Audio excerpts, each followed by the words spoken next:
Thank you, everybody, for coming. Thank you for your patience as we're getting set up on the audio and visual here. I'm Mark Templeton.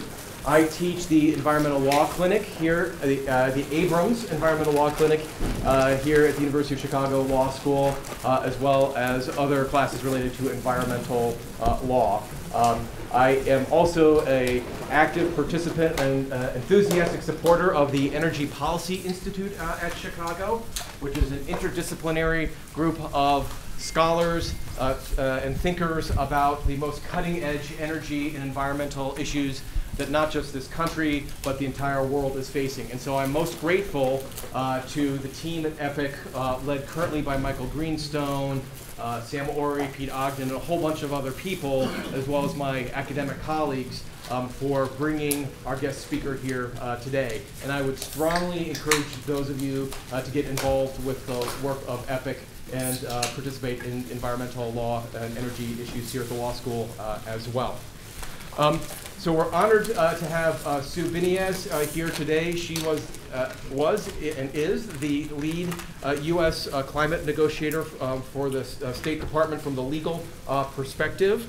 I just want to give a couple sentences of context about what's happening in the United States on the issues of climate change, then introduce Pete Ogden, a senior fellow with EPIC, who will introduce Sue. So you may have seen in the newspapers recently that 2014 and 2015 were the two hottest years in a row, breaking historical temperature records. Right? The odds, it's been determined, of two back-to-back record years would be one chance in every 15,000 pair of years. Right? So the evidence continues to amount in terms of global temperature rises and the human contributions to it. In 2009, as in the past, there had been an effort in Congress to try to regulate greenhouse gas emissions that passed the House but was never considered by the Senate. So the Obama administration has taken a number of actions over the past few years. One of the first ones was working to improve motor vehicle fuel efficiency standards, which would therefore also deal with CO2 emissions. A number of things that have been done. The president in 2013 announced the Climate Action Plan, which had 3 goals: cutting carbon pollution in the U.S., preparing the U.S. for the impacts of climate change, and then leading international efforts to combat global climate change and to prepare for its impacts. And on the domestic side, there have been significant investments in developing technologies related to renewable energy. The Bureau of Land Management is working on regulating fugitive methane emissions from federal lands. The Interior Department has launched a comprehensive review of the federal coal leasing program to look at these kinds of greenhouse gas effects. And perhaps one of the most significant actions over the past 2 years, US EPA has been developing a rule called the Clean Power Plan, whereby existing sources of fossil fuel emissions from power generating, basically coal-fired power plants, are going to have to be regulated by each state to lead to roughly a 30% reduction by 2030. So that's just really a highlight of some of the domestic actions that have taken place. But as I said, the third pillar was the international piece. And so I'm going to turn it over to Pete Ogden, who's going to introduce our featured speaker here. Pete? Great. Thanks, Mark. I'll be very brief. I don't want to hold up the main event here, but by a little bit of way of background, Sue has been the principal lawyer for the U.S. State Department, and that means the U.S. government, in the international climate space since before the UN Framework Convention itself was negotiated, and her fingerprints and words and ideas are shot through that document and all of the other iterations up to the tremendous success that was achieved in Paris just last December. And so it's really a truly unique vantage point, and she happens to do it in the context of practicing international law. So I thought that in talking to Mark, this would be a great opportunity to provide a little perspective on how international law is practiced and how it applies in reality when we're trying to struggle to solve some of the biggest and most complicated problems. And so in the next bit, Sue is going to help shed a little light on how the U.S. administration has thought about this challenge, how she's personally thought about it, and then we'll take questions on that topic from you. So thanks very much. Okay, thanks to both of you. Can you hear me in the back? Okay, great. Yes? No? Okay. I wanted to start off, because many of you are law students, just explaining how we lawyers fit into this process. Who exactly is our client, and how does that work?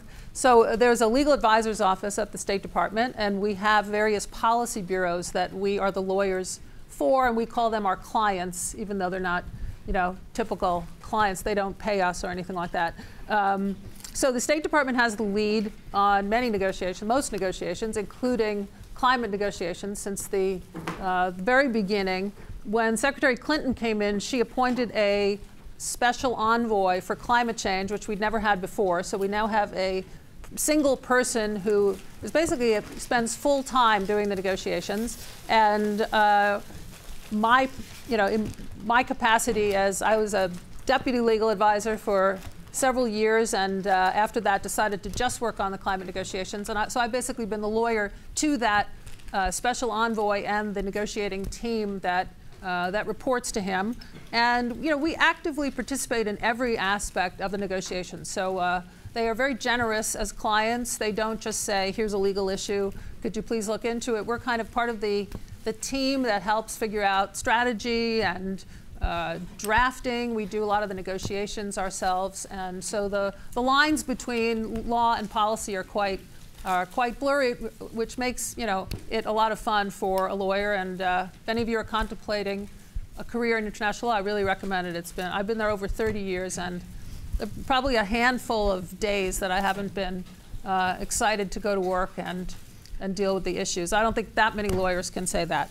So anyway, so I want to talk about the Paris Agreement, but I think it's really important to go back and understand some of the history in order to understand Paris. It's hard to understand it in a vacuum. So I'm just going to pick out four instruments that I think are critical to know a little bit about in the lead up to Paris to understand it better.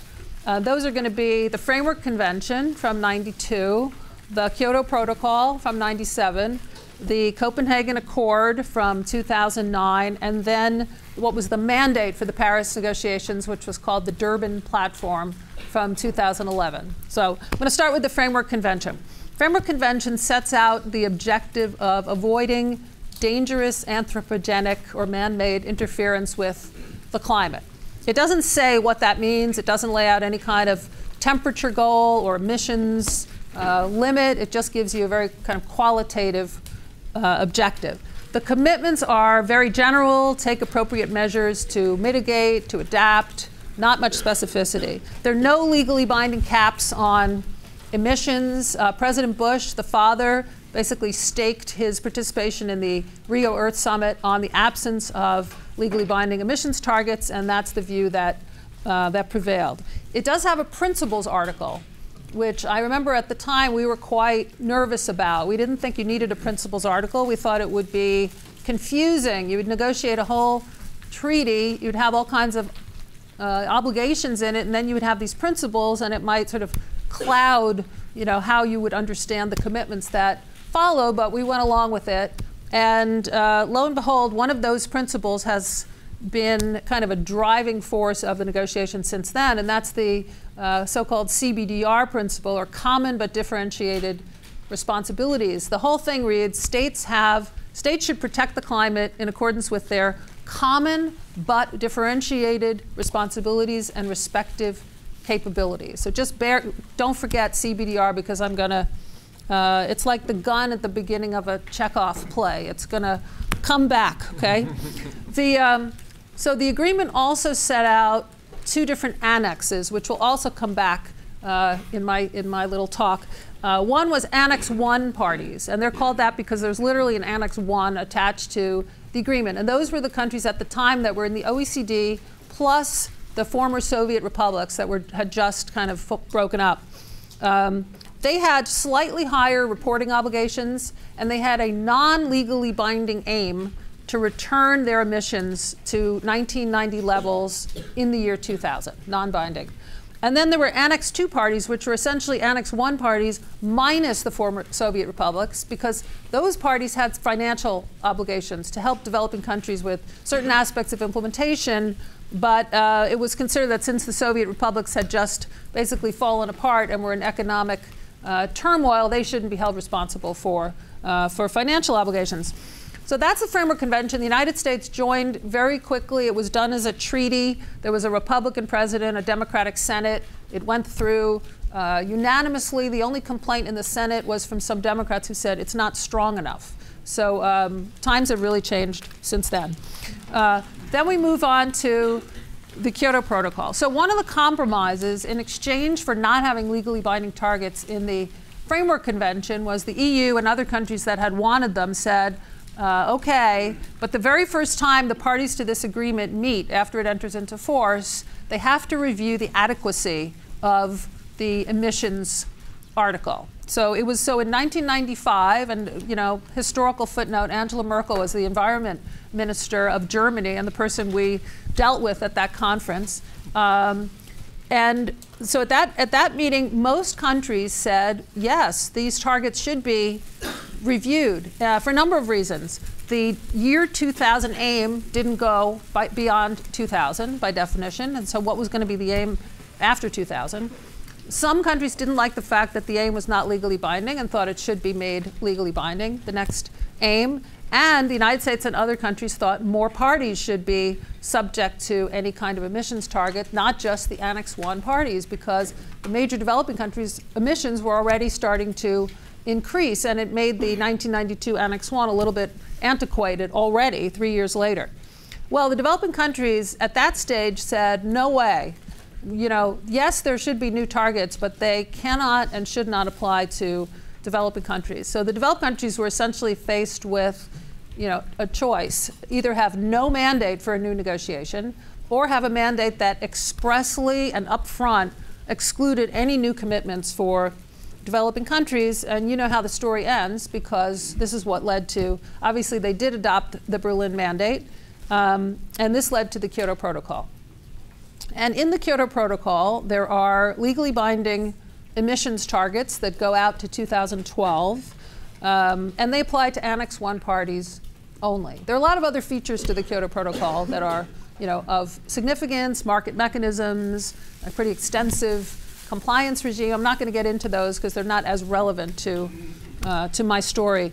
So during the negotiation of the Kyoto Protocol internationally, a resolution was passed in the US Senate 95-0 called the Byrd-Hagel resolution, which basically, which made the whole negotiation even more fraught with peril, because at home the Senate was saying, don't even think of bringing an agreement home that either has a target that harms the US economy or that doesn't have commitments for developing countries in the same time frame as for developed countries. And by definition, this agreement was not going to have commitments for developing countries because the mandate prohibited the inclusion of such targets. So it was pretty much preordained, I guess, or foreordained, that we were not going to be able to become a party to the Kyoto Protocol. President Clinton himself never actually sent the agreement up to the Senate because he said it was missing meaningful participation from key developing countries.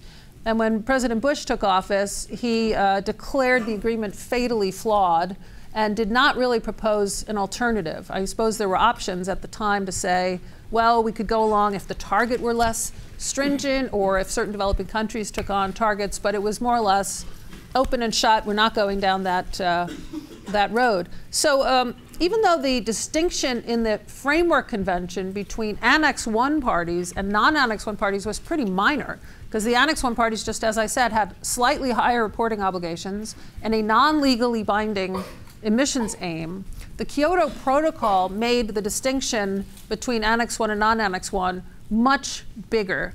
And many parties started to associate that with the principle that I mentioned of common but differentiated responsibility. So even though there was nothing in the Framework Convention that said the meaning of common but differentiated responsibilities and respective capabilities is that there's this firewall between Annex 1 parties, which do everything, non-Annex 1 parties, which do nothing, that became sort of the conventional wisdom. And Kyoto started standing for that proposition. Now, the United States never accepted that, and it's basically the main reason why we didn't join the protocol, but we were sort of stuck with the fact that most of the world, not the developed countries, but the developing countries, started to think of Kyoto as standing for that proposition. That became a very hard thing to fight against in later years. Okay, so that was the second relevant instrument. The third one is the Copenhagen Accord. So at the very end of the Bush administration, the notion was we really should do something positive about climate change. Everybody associates Bush administration with being anti-Kyoto Protocol. We should do something more positive. So they decided to go back to the negotiating table. Most people in the world, even though Kyoto was still cooking along, wanted some kind of instrument that would include both the United States and China, because the US wasn't in anything except the Framework Convention. And China was in the Kyoto Protocol, but it was kind of meaningless to be a party to the Kyoto Protocol if you were a developing country because you didn't have any obligations. So the idea was, let's get them both in something, and trying to figure out, well, what would that thing be? They decided to pursue the negotiation of a quote-unquote agreed outcome, which is basically is like open-ended and bland as you can imagine, right? An agreed outcome is like any outcome that can be agreed, but that was the mandate. So when the Obama administration came in, they had to follow the same agreed outcome mandate and had to decide, well, what do we do with this mandate? What do we want? And they obviously wanted to distinguish themselves from the Bush administration, which had just been pursuing largely voluntary initiatives on various gases here and there. So they decided to put forward the idea that we should have a legal instrument going forward, that all the major emitters should have commitments under that agreement, and that would include the major developing countries. Well, no sooner did that proposal come out, but China basically said, well, that's fine for you and the developed countries, but we're not doing anything legal. So you immediately had this impasse where the US was saying there has to be legal symmetry or legal parallelism between us and China and the other major emitting developing countries, and China was saying there's no way we're going to do that kind of agreement. So that, you had the Copenhagen conference on the horizon just a few months later. The Danes had already, I think, invited heads of state to come to that conference, and yet you were in a situation where the views of the two major countries were completely irreconcilable, it seemed. Well, I think it was the Danes who figured out, wait, there is one way in which those two views are able to be reconciled. You could do a political accord. Then that would satisfy the US demand for legal symmetry, because both sets of countries would be doing something that was of a political nature, not a legal nature, and it would satisfy the Chinese demand that they not do something of a legal nature. And that's basically how the idea of the Copenhagen Accord arose. Now, the Copenhagen Accord, there was very, very difficult negotiation. All kinds of events conspired to not have anybody really meet seriously on it until probably the last night of the conference. Not one word was agreed, and you had heads of state coming and nothing to agree on, which is highly unusual. Heads of state usually come when everything's already agreed, or maybe there's one word in brackets that needs to be resolved, but they were literally starting from a blank slate. And so it was actually a miracle that overnight the heads of state negotiating themselves were able to put together this Copenhagen Accord. But, so that's one perspective. But the perspective of everybody waiting downstairs to see the Copenhagen Accord was that it was a complete disaster and failure, because people were expecting this legally binding treaty, extensive provisions. The text that had gone into Copenhagen was 200 pages long. And the thing that came out was, it was half the size of my 4 pages of notes here. It was literally 2 1/4 pages. And when this came out as the Copenhagen Accord, there was just, everybody thought of this as unbelievably disappointing, total failure. So that's fine, and that was like the political reaction. But substantively, I think if you go back and look at the Copenhagen Accord, there's actually an amazing amount of stuff in there. I mean, first of all, it's the first time countries agreed on the 2-degree temperature goal. As I said, the objective of the convention was avoid dangerous anthropogenic interference with the climate, but it had never been specified, well, what is that point? So it's the first time that countries had agreed on what the temperature goal should be. You had emissions commitments from over 80 countries, including the developed and developing countries, all the major economies of the world.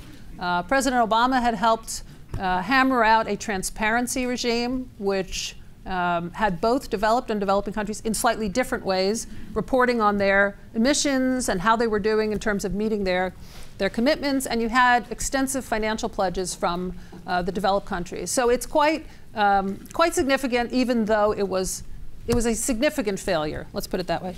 So that was the third instrument. And that brings us to the Durban Platform, which was the mandate for this Paris Agreement. So the Copenhagen pledges were good until 2020, and everybody was wondering, well, what happens after that? The EU was being pressed to do another commitment period of the Kyoto Protocol. Most other countries, other than the EU, had already bailed on the Kyoto Protocol. Canada had withdrawn or had announced that it was not going to meet its target. Japan and Russia had both said, we're not doing another commitment period under the Kyoto Protocol. The US isn't in, China isn't in, it doesn't make sense to do that. But the EU was under a lot of pressure, and domestically there was a lot of support in European countries for the Kyoto Protocol. So they said, well, they were open to it, they would consider it. But in exchange, they wanted, post-Kyoto, for there to be an agreement that had some kind of legal nature and that everybody had to be in. So it actually put them in a very similar position to the United States, because we also wanted an agreement with some legal character that had everybody in it. And so together, the US and the EU and some other like-minded countries were basically able to get the big developing countries and all the rest of the world to commit to a new mandate for an agreement. And the two most significant features of that Durban Platform are that it would be applicable to all parties.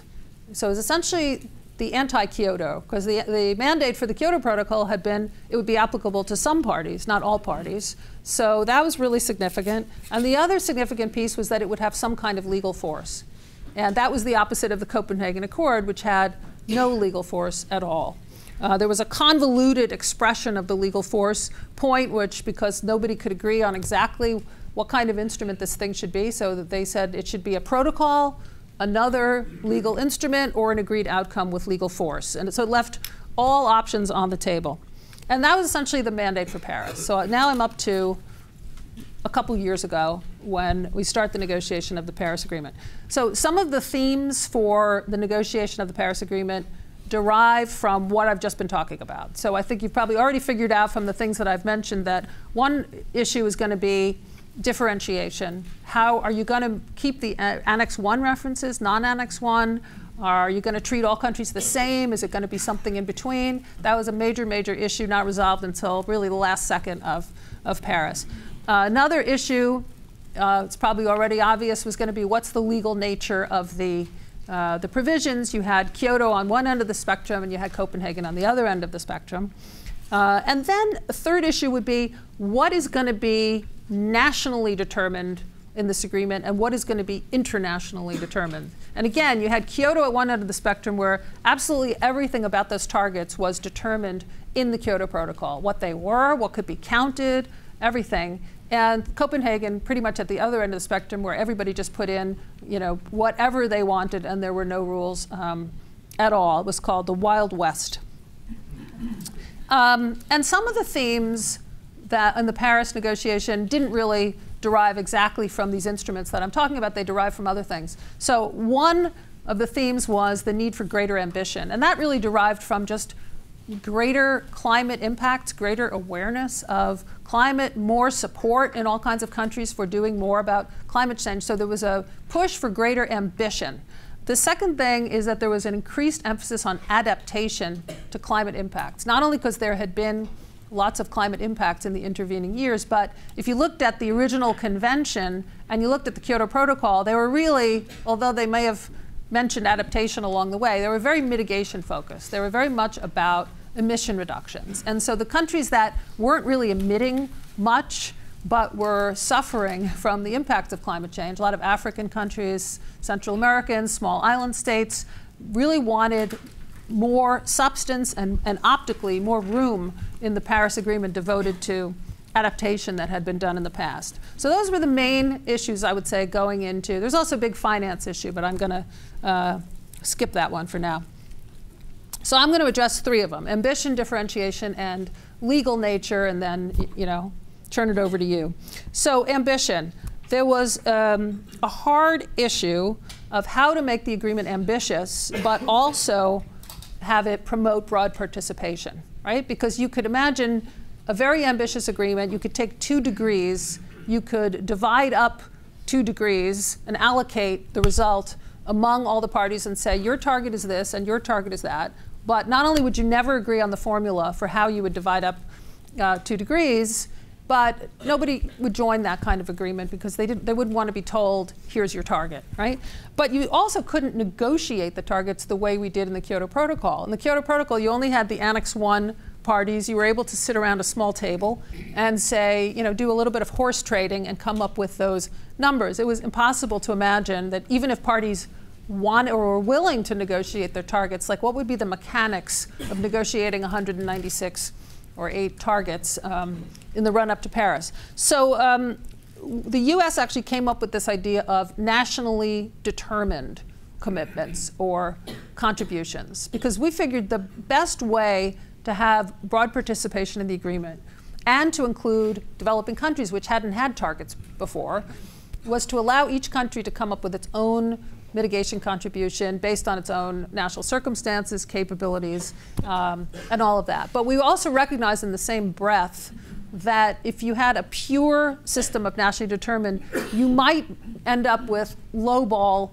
amount. Like you could have an agreement that had broad participation because everybody picked their own target, but what if it ended up, added up to some, 7 degrees? That wouldn't be okay. So we had to figure out what was the plus that you would add to our nationally determined contribution approach that would help raise ambition. And what we came up with was that everyone should put their commitment out on the table well before Paris. The idea was that if you had some kind of sunshine, countries would want or have an incentive to put their best foot forward because they would know that other countries would be looking, civil society would be looking, think tanks would be commenting, and nobody would want to be criticized for having a very weak nationally determined contribution. So we sort of coupled these two ideas with each other, and those turned out to be basically what was accepted internationally.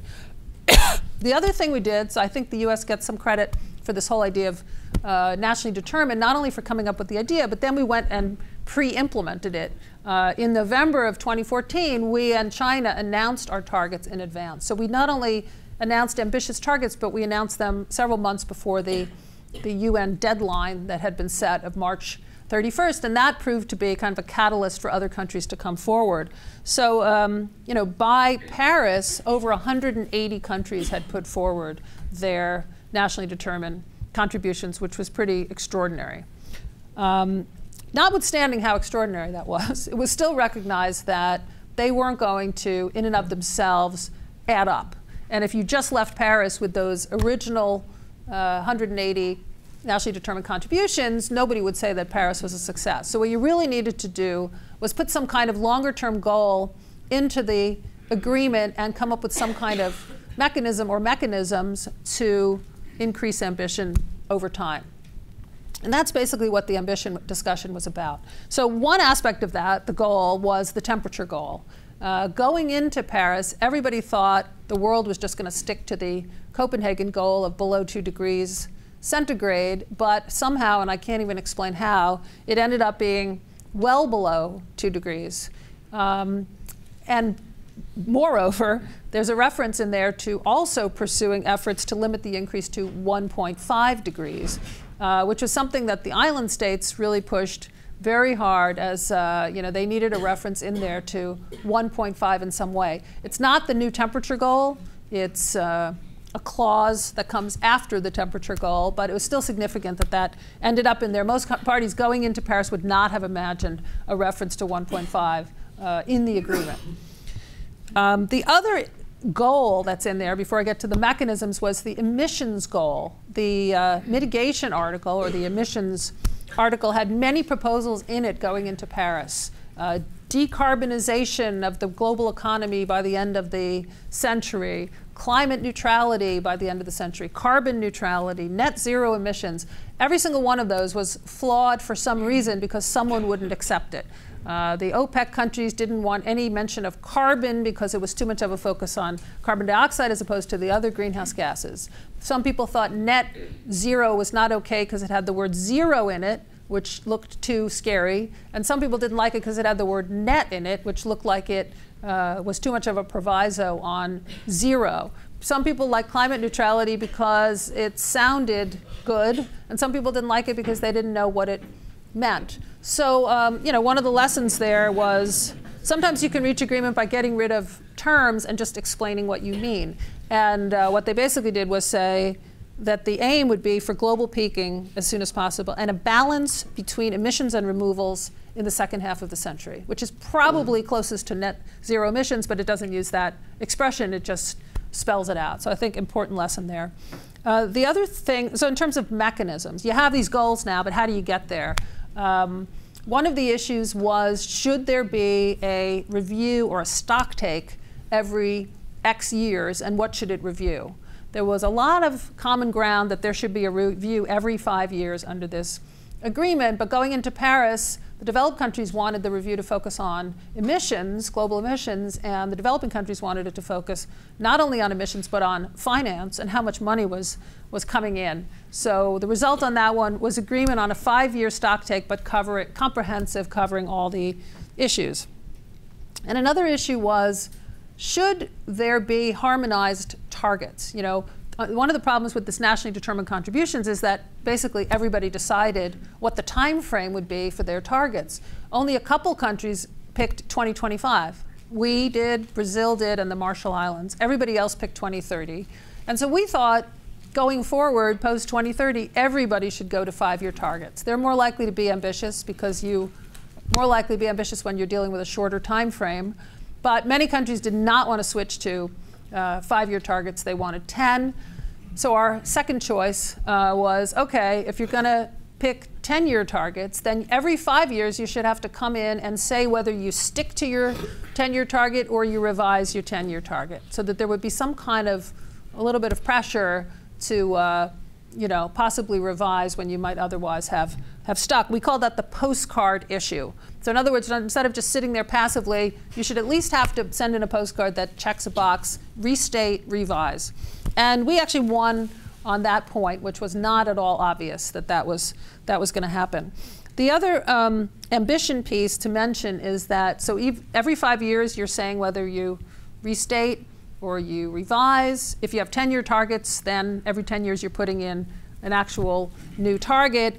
And there's a non-legally binding expectation in the agreement that you will progress from target to target, which was really important because the notion was you're not exactly going to get closer to your temperature goal if you can go backwards. That concept was called no backsliding. But progression is even slightly more than no backsliding, which you could have done by just staying at the same level. So that's the ambition piece. I would say most countries were quite surprised by how ambitious the agreement turned out compared to what they expected going into Paris. Now, on differentiation issue, this is the Annex 1, non-Annex 1 developing countries. By Paris, no one was seriously arguing that the agreement should keep mentioning the annexes. But some countries were arguing that in addition to this nationally determined approach, which is basically a self-differentiation approach, nobody's doing the same thing. You're deciding what you're doing. You're going to have a continuum of effort. There were some countries that said, yeah, but we still think that we should include some distinction between developed and developing countries, even if we don't talk about those annexes that were developed, you know, in 1992. We don't want take the agreement home and have it look like the world has forgotten that there's a distinction between a developed country and a developing country. And by the end, we were more relaxed about this issue. Once we had the nationally determined approach set, we were more relaxed, and we had been the most out there country on kind of getting rid of this firewall.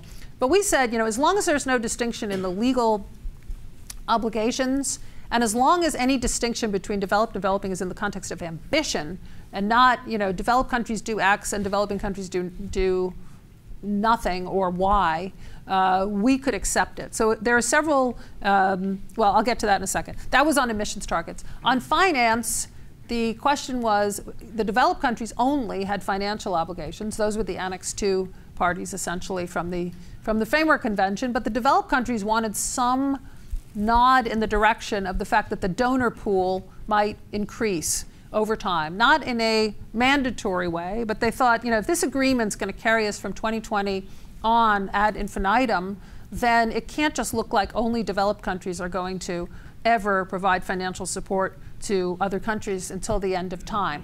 So that was that issue on finance. And on transparency, I mentioned that the Copenhagen Accord had set up this kind of bifurcated approach where developed countries were under a slightly different regime from developing countries. And the issue there was whether post-2020 you should have more of a common system or stick to the existing system. So where differentiation came out is that there are no annexes. They are not referenced in the Paris Agreement at all. Most commitments apply to all parties. So if you're reading through it, you'll see mostly that it says each party, all parties, the parties. Those are the subjects of the sentence. There's some soft distinctions between developed and developing countries. So, for example, in the context of emissions targets, it would say the world should move towards global peaking as soon as possible, recognizing that developing countries may take longer to get there. It wasn't saying recognizing that developing countries don't have to peak, which would have been a Kyoto approach, but saying they're also going to peak, but it may take a little bit longer. There's another section that says developed countries, it's expected, or they should keep, they're nationally determined targets, but we expect developed countries to continue to take on absolute economy-wide reduction targets, and developing countries should move in the same direction, taking into account their national circumstances. So there's a distinction, but everybody's moving in the same direction, not one's doing this and one's not doing it. So that was very important to the United States. In terms of finance, the existing finance commitments of the developed countries are reaffirmed, but the enlargement of the donor pool is encouraged. It's encouraged in a soft way, and it would have been better to have it's stronger, but it is in the agreement, and it does kind of lay the groundwork for future enlargement of the donor pool beyond developed countries.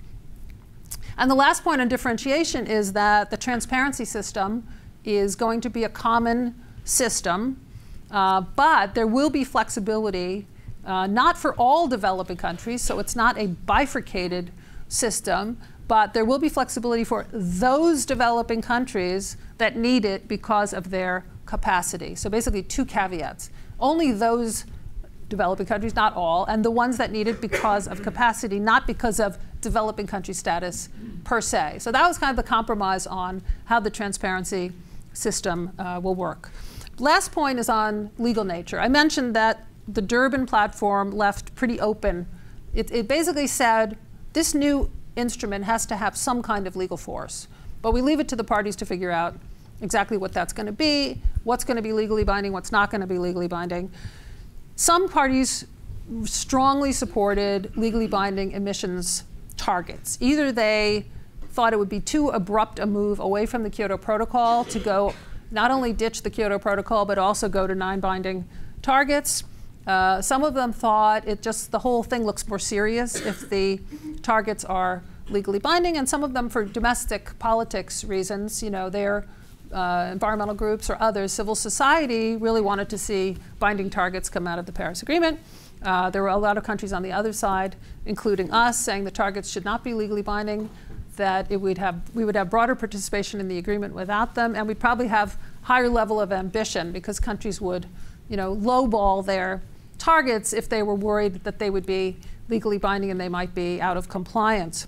So US supported a hybrid type of approach. New Zealand put forward an actual proposal, and so during the negotiations, most people would refer to the New Zealand proposal as shorthand for an approach that combined non-legally binding targets with binding transparency and accountability. So in other words, it would be binding that you had to put forward an emissions target.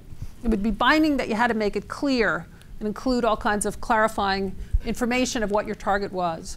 It would be binding to have to report periodically on your inventories and report on how you were doing in implementing your target, but the target itself wouldn't be binding in the sense that if you didn't achieve it, it wouldn't be a violation of the agreement. And that's essentially how the agreement came out. That is the essence of the Paris Agreement.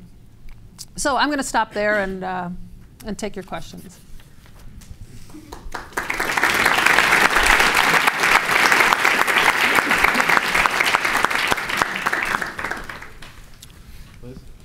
So I have two questions. You can answer either or neither of them. I'm a climate scientist from the geoscience department, and one is on the legal mechanism, because if the U.S. really wants to meet their promised goals, those are below what is been agreed on as part of the Clean Power Plan. So presumably, we need some sort of policy or a new regulation to achieve the goals that we promised in Paris. That's not consistent with present U.S. law. We have to do something. How is that going to happen if we were going to actually meet that? And the second question is a more philosophical one. This 2-degree target, every climate scientist in the world will say, we're not going to meet that. We're not going to meet that. This is wonderful that even the 2020 promises we made continue to have growth in emissions. Everybody hopes that somehow we manage to reduce emissions in the future, but nobody's planning for the pain that that's going to entail. So what do you personally think is the utility of having these ambitious but probably impossible targets? Do you have a third question? No. Yeah. Well, I don't know. I don't really. One of the ways I keep sane is keeping, to what I know in this negotiation. And so I'm really not an expert on exactly, like how realistic is 2 degrees? What was the point of putting in 1.5? Isn't that impossible? Isn't that in the rear view mirror? Da da da da. So I know it's like I wouldn't have felt comfortable having 2 degrees in there as any kind of binding target if scientists were telling me this is absolutely not possible to meet. I think if it's, I did feel comfortable putting it in as a kind of overarching objective to work towards, because I don't think it's inconsistent, to have an aspirational goal. And, who knows what kind of technology the future will bring. It's not scientifically impossible. It seems to be beyond what people would be willing to expend. Nobody wants to Marshall Plan this thing. Well, it also has a very long time horizon, so you don't know. I think if the agreement had a 5-year time horizon, people would say, well, that's absolutely impossible. But this is sort of an indefinite time frame, so nothing is ruled out, I suppose. Michael? Yeah, Michael Greenstone. I wanted to talk a little bit about measurement and verification, and particularly it was a little unsettling, China's announcement a couple weeks before the Paris conference of, oops, we were off by 20% or whatever they were. Yeah. So for everyone's benefit, the question was talking about measurement and verification a couple of weeks before the talks. China said, oops, we were off by 20%. And so I hate to generally speaking, or even the fact with with China saying that, did that in and of itself have impact? I think it actually did, because we had been pushing for a very strong transparency regime all along. We were associated, with hybrid legal regime, no firewall between developed and developing countries, strong transparency. We had a couple mantras that everybody was sick of hearing about.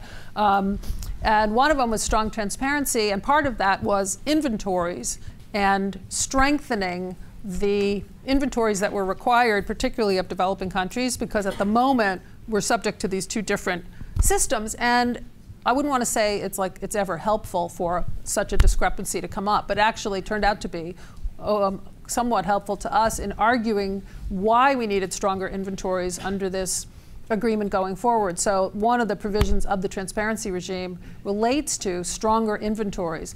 Not all the details are in there. There's a little bit more detail in the decision. I don't know if anybody's gotten to the decision. There's an accompanying decision to the Paris Agreement with more detail in it. It doesn't have as much detail as we wanted on inventories because we wanted to name specific years of IPCC guidelines that would need to be followed. But it's, you know, it was close enough to be acceptable. But yes, it did factor in, and it made it somewhat helpful in our argumentation to other parties, see why we need stronger inventory provisions. Could you say something more about the legal aspects, because you're the lawyer in the room? What does it mean for things to be binding? What happens to me if I don't do the things that I've agreed to be binding on me as a nation? So again, for everyone's benefit, the question is, what does it mean to be legally binding? What are the implications, ramifications, if a particular country does not abide by the agreement?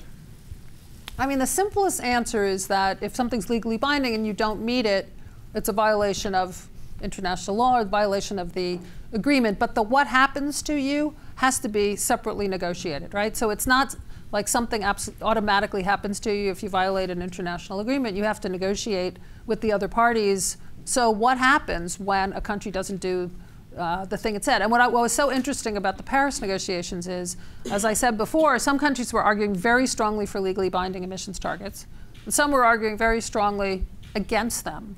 But everybody was arguing that the same thing would happen to you if you didn't meet the targets.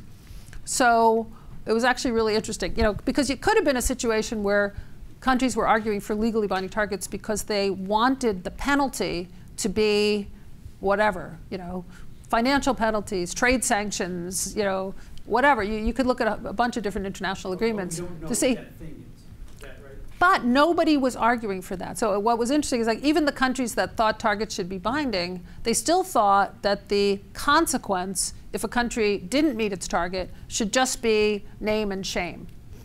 Okay? So it looked like there was this huge difference between those arguing for binding and those arguing for non-binding. But if you asked enough questions, you saw that the difference wasn't really that stark because nobody was looking, they didn't think it was realistic at all that we were going to agree on an arrangement like the Kyoto, you know, the Kyoto Protocol had an actual enforcement branch and a compliance regime where if Annex 1 parties went over their targets, there was a penalty in the sense that the next period, right, the follow-on 5-year period, they would lose tons from their allowance from the next period at a rate of 1 to 1.3. That's a pretty stark penalty for going over your target. No one was arguing for that. At most, people were saying there should be a review and the world should know if a country goes over its target, whether it's binding or not binding.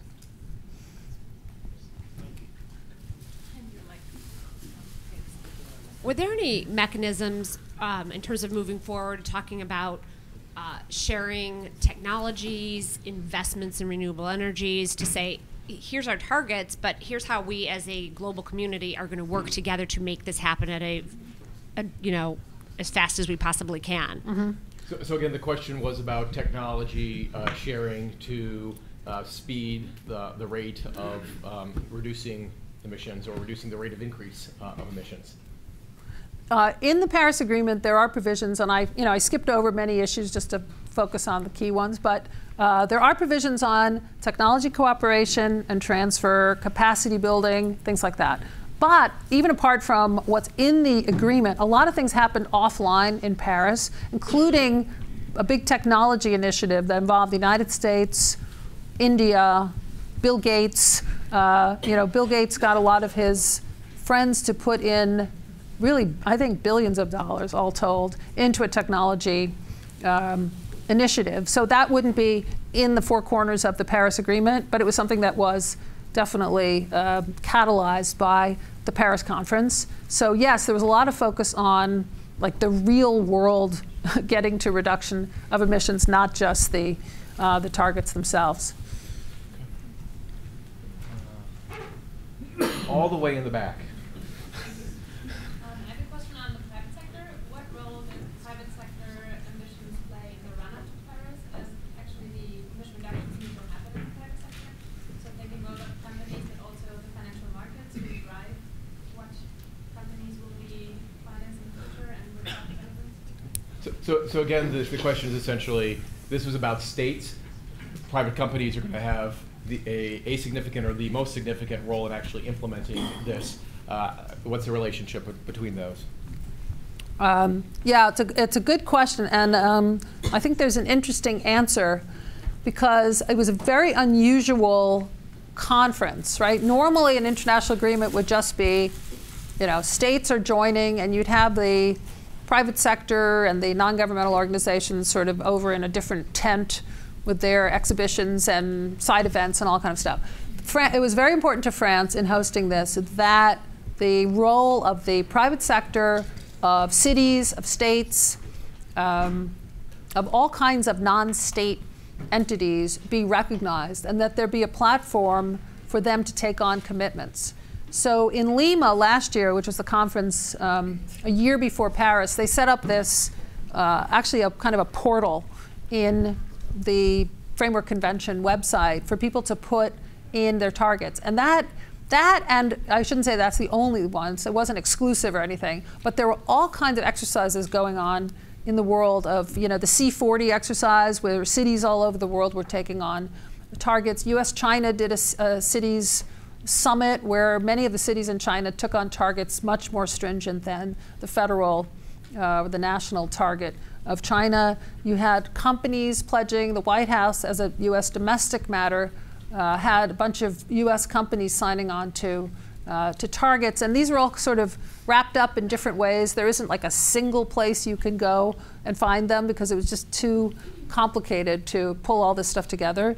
But a major aspect of the Paris conference was that this isn't just about states. This thing is not going to get implemented unless you have the buy-in and support of sub-state entities and the private sector. And you can actually, if you go to the website, you can click on California and find all of its targets. You can click on Pepsi-Cola and find out. So it was actually a really interesting aspect to this conference. I don't know if that will affect the development of international law in other areas, but I thought it was an interesting aspect to this one.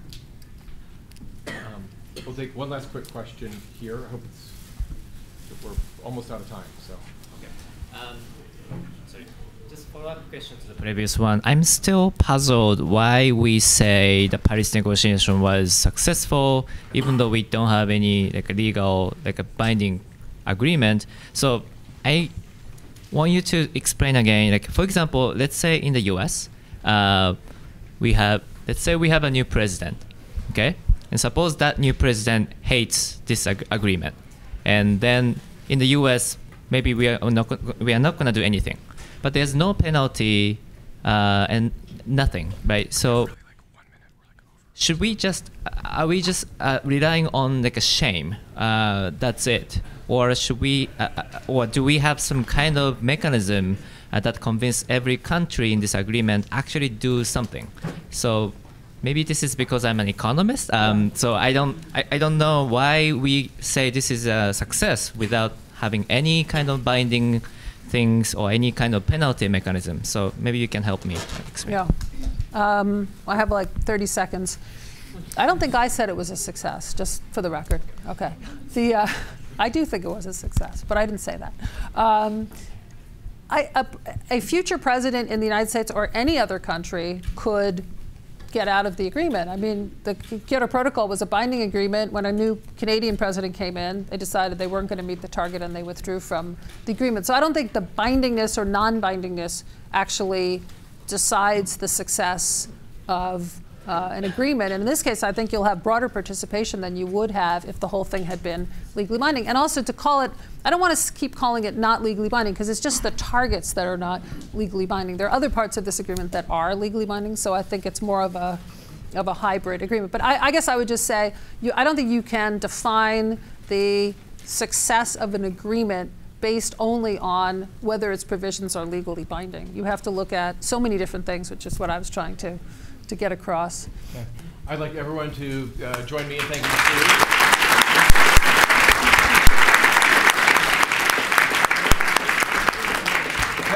Thank you for the great questions. Again, lots of these discussions continue at EPIC and other places in the law school. Please join us for future events. Thank you.